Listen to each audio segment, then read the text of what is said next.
America president Donald Trump ఇండియాపై మరోమారు విషం కక్కుతున్నాడు. ప్రధానమంత్రి నరేంద్ర మోదీతో పాటు ఫ్రెంచ్ ప్రెసిడెంట్ ఎమాన్యుయల్ మాక్రాన్ను ఉద్దేశించి చులకనగా మాట్లాడుతున్నారు. ప్రపంచంలోనే అతిపెద్ద ప్రజాస్వామ్య దేశం, సంపన్న దేశానికి ప్రెసిడెంట్ అన్న సంగతి మరిచిపోయి నోటికి ఇష్టం వచ్చినట్లు సాటి దేశాల ప్రెసిడెంట్లు, ప్రధాన మంత్రుల్ని చులకన చేసి మాట్లాడడం ట్రంప్కే చెల్లింది. ఇక తాజాగా మరోమారు ఇండియాపై 500% భారీ టారిఫ్ విధిస్తానని బెదిరిస్తున్నాడు. రష్యా నుంచి ముడి చమురును కొనుగోలు నిలిపివేయాలని ఆదేశించాడు. లేదంటే 500% టారిఫ్ విధిస్తానని ఆంక్షల బిల్లుకు సిద్ధం చేశానని హెచ్చరిస్తున్నాడు. ఇక ట్రంప్ తాజాగా ఇండియా గురించి ఏమన్నాడో ప్రత్యేక కథనంలో మరింత సమాచారం తెలుసుకుందాం.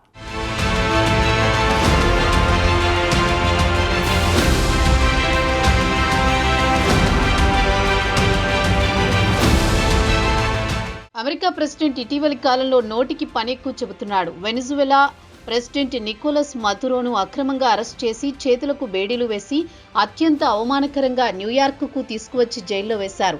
ఆయనతో పాటు ఆయన భార్యకు కూడా చేతులకు బేడీలు వేయడం అన్యాయమని యావత్ ప్రపంచం అభ్యంతరం వ్యక్తం చేస్తోంది. ఇక మదురోను అమెరికాలోని వివిధ జైళ్లకు తిప్పుతున్నట్లు మీడియాలో వార్తలొస్తున్నాయి. మదురోపై వ్యక్తిగత కక్షతోనే ట్రంప్ ఆయనపై పగ తీర్చుకుంటున్నాడు. మదురోను అడ్డు తొలగించిన తర్వాత తననెవరూ ఏమీ చేయలేరనే అహంకారంతో పలు దేశాలకు చెందిన ప్రెసిడెంట్లను, ప్రధానమంత్రులను ఎద్దేవా చేస్తున్నాడు. తన హోదాను మరిచిపోతున్నాడు. తాజాగా మరోమారు ఇండియాపై తన అక్కసును వెళ్లగక్కాడు. బెదిరింపులకు పాల్పడ్డాడు. రష్యా నుంచి ముడి చమురు కొనుగోలు చేయరాదని వార్నింగ్ ఇచ్చాడు. లేదంటే 500% టారిఫ్ బాదుతామని హెచ్చరించాడు. రష్యా నుంచి చమురు కానీ, యురేనియం కానీ కొనుగోలు చేయరాదని ఇండియాను హెచ్చరించాడు. ఇండియా ఇచ్చే డబ్బుతో పుతిన్ ఉక్రెయిన్పై యుద్ధం చేస్తున్నాడని వాదిస్తున్నాడు. దీనికోసం ప్రత్యేకంగా గ్రాహం బ్లూమెంథాల్ శాంక్షన్ బిల్లును తీసుకురావాలనే ఆలోచనలో ఉన్నారు. బిల్లుకు ఆమోదం లభిస్తే ట్రంప్కు ఏకంగా ఇండియాపై 500% టారిఫ్ విధించే అధికారం లభిస్తుంది. కాగా రిపబ్లికన్ సెనేటర్ లిండ్సే గ్రాహం తాజా బిల్లు గురించి వివరించారు. అమెరికా ప్రెసిడెంట్ ట్రంప్ ద్వైపాక్షిక రష్యా ఆంక్షల బిల్లుకు పచ్చజెండా ఊపారు. మాస్కోతో వాణిజ్య భాగస్వామ్యం చేపట్టినందుకు ఇండియాతో పాటు చైనా, బ్రెజిల్పై భారీ మొత్తంలో సుంకం బాదుతామని హెచ్చరించాడు.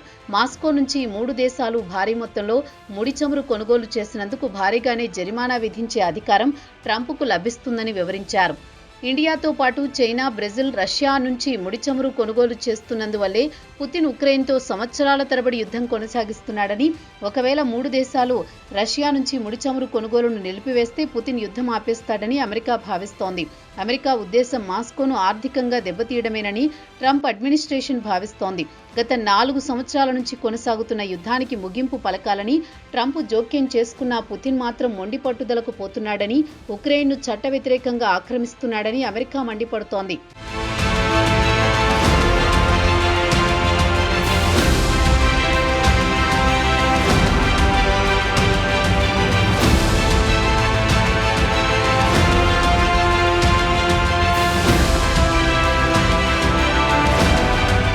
దీనికి పరిష్కారం పుతిన్ను ఆర్థికంగా దివాలా తీయించాలనేది అసలు పన్నాగంగా కనిపిస్తోంది.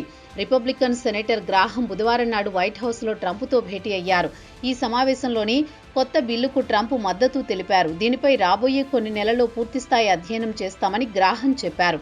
తాజాగా గ్రాహంకు ట్రంప్కు మధ్య జరిగిన చర్చల్లో ఇండియా, చైనా, బ్రెజిల్పై భారీగా సుంకాలు విధించాలని నిర్ణయించినట్లు అసోసియేటెడ్ ప్రెస్ కూడా ఈ వార్తను ధృవీకరించింది. ఇక త్వరలోనే ఇండియాతో పాటు చైనా, బ్రెజిల్కు భారీ ఎత్తున సుంకాలు బాదబోతున్నామని లిండ్సే గ్రాహం చెప్పారు.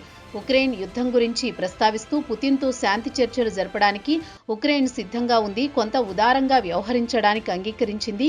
అయినా పుతిన్ మాత్రం అమాయకులను చంపుతూనే ఉన్నాడని మండిపడ్డాడు. ఇక ఉక్రెయిన్ ఫండింగ్ ప్యాకేజీ గురించి వచ్చే వారం ఓటింగ్ జరుగుతుంది. హౌస్లో ఆమోదం లభిస్తే ఉక్రెయిన్కు ఆర్థికంగా ఆదుకునే అవకాశం ఉంటుందన్నారు. కొత్తగా రష్యాపై ఆంక్షల బిల్లు గురించి ప్రస్తావించారు. కాగా కొత్తగా బిల్లు ప్రధానంగా లిండ్సే గ్రాహంతో పాటు డెమోక్రటిక్ సెనేటర్ రిచర్డ్ బ్లూమెంథల్ రాశారు. ఈ బిల్లు ప్రధాన ఉద్దేశం రష్యా నుంచి ముడి చమురు, గ్యాస్, యురేనియం కొనుగోలు చేసే దేశాలపై సెకండరీ శాంక్షన్ విధించే విధంగా బిల్లును రూపొందించనున్నారు. ఇక ఈ బిల్లు ప్రధాన ఉద్దేశం రష్యాకు నిధులు అందకుండా అడ్డుకోవడమే అని తెలుస్తోంది. అయితే గ్రాహం బ్లూమెంథల్ బిల్లుపై సెనెట్తో పాటు హౌస్లో ఓటింగ్ జరగాలి. ప్రస్తుతం ఓటింగ్ వాయిదా పడింది. అలాగే అమెరికా మాస్కోకు ఎనర్జీ ప్రాడక్టుల ఎగుమతిని రద్దు చేయాలని, అలాగే రష్యా ఇంధన రంగంలో పెట్టుబడులు నిలిపివేయాలని నిర్ణయించింది. అదే సమయంలో ట్రంప్ రష్యా నుంచి చమురు కొనుగోలు చేసే ఇండియాపై భారీ మొత్తంలో టారిఫ్ బాదాలని సంకేతాలిచ్చాడు. గత ఏడాది కూడా ట్రంప్ రష్యా నుంచి ముడి చమురు దిగుమతి చేసుకుంటున్నందుకు టారిఫ్ పెంచాడు. ఇండియా నుంచి అమెరికా దిగుమతి చేసుకునే ప్రాడక్టులపై 25% సుంకం విధించాడు. ఇండియా ఎక్కడా తగ్గకపోతే మరో 25% పెనాల్టీ విధించి మొత్తం 50% టారిఫ్ పెంచాడు. దీంతో ఇరు దేశాల మధ్య సంబంధాలు దెబ్బతిన్నాయి. ఇండియాలోని పలు రంగాలు ఉదాహరణకు టెక్స్టైల్, జ్యువెలరీ, ఆక్వా రంగాలు కుదేలవుతున్నాయి. టారిఫ్ పెంచడం పైన చైనా, అమెరికాల మధ్య కూడా సంబంధాలు మరింత దెబ్బతిన్నాయి. చైనా నుంచి దిగుమతి చేసుకునే వస్తువులపై అమెరికన్ 145% టారిఫ్ విధించింది. దీనికి కౌంటర్గా చైనా కూడా అమెరికా నుంచి దిగుమతి చేసుకునే ప్రాడక్టులపై 125% సుంకం విధించింది. అయితే గత కొంతకాలంగా ట్రంప్ ఇండియాపై మరోమారు భారీగా సుంకం బాదుతానంటూ సంకేతాలిచ్చాడు. ఎంత చెప్పినా ఇండియా రష్యా నుంచి చమురు కొనుగోలు చేస్తోందని ట్రంప్ ఇండియాపై మండిపడుతున్నాడు.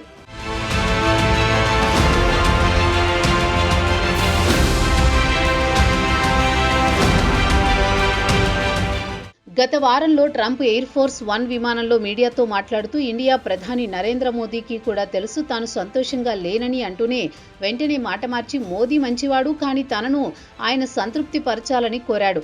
రష్యా నుంచి ఇండియా చమురు కొనుగోలు నిలిపివేస్తే సరే లేదంటే వెంటనే టారిఫ్ పెంచుతానని హెచ్చరించాడు. మొత్తానికి ఇండియాపై మరో పిడుగుపడే అవకాశాలు కనిపిస్తున్నాయి. కొత్తగా ఇండియాపై ఆంక్షలు విధించడానికి సెనెట్లో ఇటు రిపబ్లికన్ పార్టీతో పాటు ప్రతిపక్ష డెమోక్రటిక్ పార్టీకి చెందిన సభ్యులు మద్దతు తెలుపుతున్నారు. కాగా ఉక్రెయిన్ యుద్ధాన్ని ఆపాలని ట్రంప్ అడ్మినిస్ట్రేషన్ ప్రయత్నిస్తున్నా ఒక అడుగు ముందుకు 2 అడుగుల వెనక్కి చందానా కొనసాగుతోంది. గత 4 సంవత్సరాల నుంచి కొనసాగుతున్న యుద్ధాన్ని ఆపడానికి ట్రంప్ ప్రత్యేక దూత స్టీవ్ విట్కాఫ్, ట్రంప్ అల్లుడు జారెడ్ కుష్నర్లతో పాటు మధ్యవర్తిత్వం నెరిపినా చర్చల్లో ఎక్కడా పురోగతి కనిపించలేదు. పుతిన్ ఉక్రెయిన్లో తాను ఆక్రమించిన భూభాగాన్ని వదిలే ప్రసక్తే లేదని అంటుంటే జెలెన్స్కీ మాత్రం తమ భూభాగంలో అంగుళం స్థలం ఇచ్చేది లేదని కౌంటర్ ఇస్తున్నాడు. ఇరు దేశాల మధ్య యుద్ధం ఆగకపోవడంతో ట్రంప్ అటు తిరిగి ఇటు తిరిగి ఇండియాపై పడుతున్నాడు. ఇక ఇండియా వాదన ఏమంటే తమకు తమ దేశ ప్రయోజనాలే ముఖ్యమని, తమకు ఎక్కడైతే చౌక ధరకు చమురు లభిస్తే అక్కడే కొనుగోలు చేస్తామని ట్రంప్కు కౌంటర్ ఇస్తోంది. ఇక రష్యా ఉక్రెయిన్ యుద్ధాన్ని ఆపించడం ట్రంప్ ముందున్న ప్రధానమైన ఎజెండా. ట్రంప్ ప్రెసిడెంట్గా బాధ్యతలు స్వీకరించిన వెంటనే యుద్ధాన్ని ఆపిస్తానని గొప్పలు చెప్పాడు. తీరా ఆయన మాట పుతిన్ అస్సలు పట్టించుకోవడం లేదు. దీంతో రష్యాను ఆర్థికంగా దెబ్బకొట్టాలని చూస్తున్నాడు. మరి ట్రంప్ టారిఫ్కు ఇండియా ఎలా స్పందిస్తుందో వేచి చూడాల్సిందే.